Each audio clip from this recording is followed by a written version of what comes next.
أعوذ بالله من الشيطان الرجيم. بسم الله الرحمن الرحيم.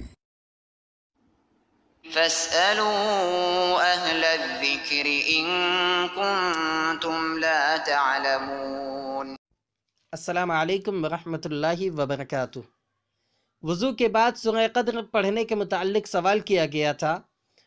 تو دیکھیے، وضو کے بعد سورہ قدر پڑھنے کی سنت میں کوئی اصل نہیں ہے، اور کنز العمال میں ایک روایت ملتی ہے جس کا مفہوم یہ ہے کہ جس نے وضو کے بعد ایک بار سورہ قدر پڑھی تو وہ صدیقین میں سے شمار ہوگا، اور جس نے 2 بار پڑھی تو اس کا شمار شہداء میں کیا جائے گا، اور جس نے 3 بار پڑھی تو اللہ رب العالمین میدان حشر میں اس کو انبیاء کے ساتھ رکھیں گے۔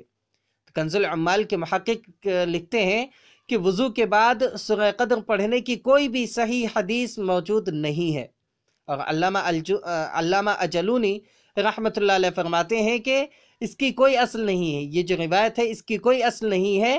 اسی طریقے سے ہر حصے کو دھوتے وقت ذکر کرنے کے متعلق جو بھی احادیث وارد ہیں سب کے سب باطل ہیں، اور شیخ البانی رحمۃ اللہ علیہ نے سلسلہ الضعیفہ میں لکھا ہے کہ وضو کے بعد سورہ انا انزلنا یعنی سورہ قدر پڑھنے کی کوئی اصل موجود نہیں ہے۔ یہ تحقیق اسلام web.net پر موجود ہے، تفصیل کا طالب وہاں پہ رجوع کر سکتا ہے۔